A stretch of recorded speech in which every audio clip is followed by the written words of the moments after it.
To start this video, tell me, how many push-ups can you do without stopping?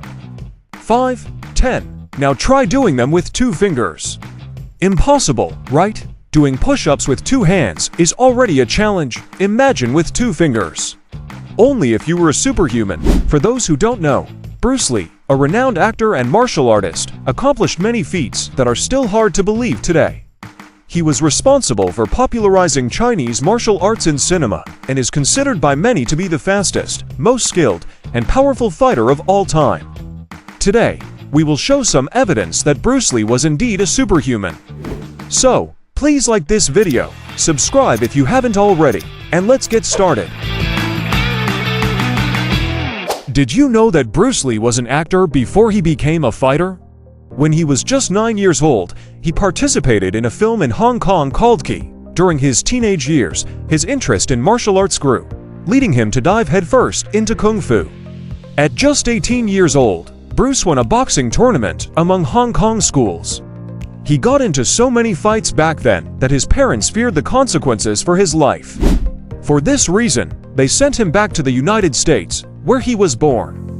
Later, Bruce returned to Hong Kong and then went back to the United States, where he studied theater and philosophy at the University of Washington. In Seattle, he opened his first martial arts school. Over time, he further perfected his kung fu skills and developed his own style. Bruce Lee was so fast that in 1966, during the filming of The Green Hornet, the production team had difficulty editing because his moves were so quick that the camera could hardly capture them.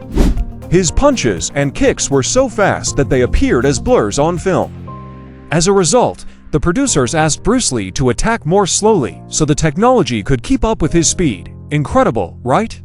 Of course, I'm talking about a time when technology wasn't as advanced, but even then, Bruce Lee was so fast that he caused problems even in films.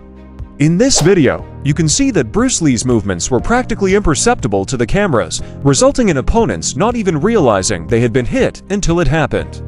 Besides his impressive speed, Bruce Lee was also incredibly strong. He didn't have a gigantic physique, but his technique and skill allowed him to easily defeat any bodybuilder with a single punch. This is not an exaggeration. His punches had an impact of 348 pounds, equivalent to the force of professional boxer Muhammad Ali, one of the greatest legends of boxing. However, while Muhammad Ali weighed 135 pounds, Bruce Lee weighed just over 132 pounds. This made Bruce Lee a true superhuman, almost like a real-life Goku. It's no wonder I made this comparison with Goku because, like the Dragon Ball character, Bruce Lee also trained with weights and equipment above normal, custom-made for him.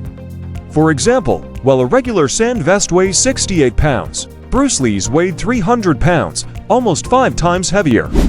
Bruce Lee trained intensely to reach this level of skill, but he was also born with exceptional talent. Contrary to what many think, not all of Bruce Lee's training focused on physical strength. Most of his training was dedicated to perfecting his patience and precision. He studied philosophy, and this shows how philosophy and kung fu were interlinked in his unique approach. You've probably heard of the incredible 1-inch punch, right? It's like this: you position your finger, calculate the distance, and, of course, let out a shout because the shout helps to give strength. The 1-inch punch is a technique popularized and often used by Bruce Lee. Basically, it's an extremely powerful punch delivered at a very short distance. The fighter doesn't need space to generate impact. He can deliver a powerful punch up close. Despite being a difficult technique to execute, when done correctly, it is extremely effective. As the name suggests, the fighter delivers the punch from just an inch away. Even with this minimal distance, the impact is so great that it can throw the person backward, leaving them with chest pain and sometimes even shortness of breath. In demonstrations, Bruce Lee would often call volunteers to experience the 1-inch punch. People would wear a phone book or a wooden board on their chest to withstand the impact, and even then, the wood would sometimes break. For those who don't know, Bruce Lee proved to be a superhuman by defeating none other than Chuck Norris in a film. Chuck Norris is a legend known for his superhuman strength and resilience.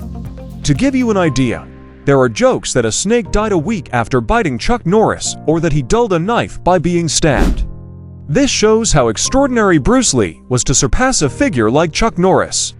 When the film was released, many said it was the best fight of all time, comparing it to an epic showdown like Batman vs. Iron Man. One of Bruce Lee's training exercises was the rice grain challenge. According to the story, Bruce Lee would ask his assistant to throw several grains of rice into the air, and he would catch them using chopsticks. And he did it. This exercise helped increase his dexterity and precision, making him faster and more agile. This feat of Bruce Lee even influenced pop culture. In the movie Karate Kid, there's a scene where Mr. Miyagi catches a fly using chopsticks. They say this scene was inspired by Bruce Lee's training. Bruce Lee had a unique approach to training. Tired of training with weights that didn't move, he decided to train with his students. Once, while playing with a student, he dislocated the guy's arm with a simple slap, showing his immense strength. Imagine the impact of a punch. As a philosopher, Bruce Lee also had many impactful quotes. He said, "I fear not the man who has practiced 10,000 kicks once, but I fear the man who has practiced one kick 10,000 times. This shows that practice leads to perfection." Mastering one technique can be more effective than knowing many without mastery. Bruce Lee was also known as the king of push-ups. He didn't just do push-ups with both arms, but also with two fingers, the index finger and the thumb. There are reports that he could even do push-ups with just one finger. In 1970, Bruce Lee suffered a serious injury that could have ended the career of an ordinary athlete. However, being the superhuman he was, he recovered. One day, Bruce Lee woke up and decided to do an exercise called Good Morning. This exercise involves placing a bar on your back, bending your hips back, and keeping your torso straight, parallel to the ground. Unfortunately, on that day, Bruce Lee did not stretch or warm up beforehand, as recommended. With 100 pounds on his back, he ended up damaging a sacral nerve in his spine and had to be rushed to the hospital. The doctors said he would never fight at the same level again. But Bruce Lee did not accept this diagnosis easily.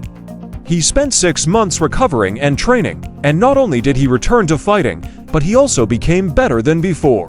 Life, however, is unpredictable, and Bruce Lee's end was quite strange.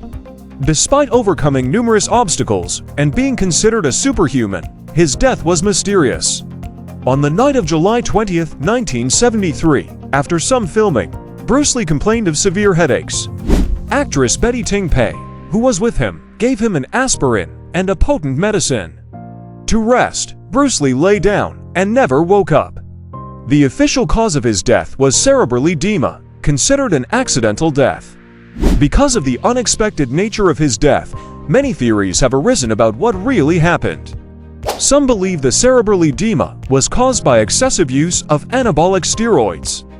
Other theories suggest he was poisoned by followers of a martial arts sect, as Bruce Lee had revealed many martial arts secrets.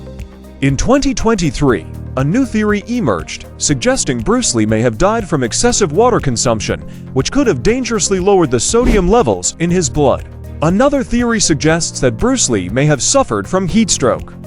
2 months before his death, he was very thin, weighing about 120 pounds.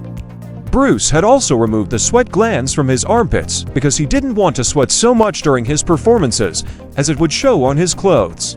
This, however, impaired his body's ability to dissipate heat.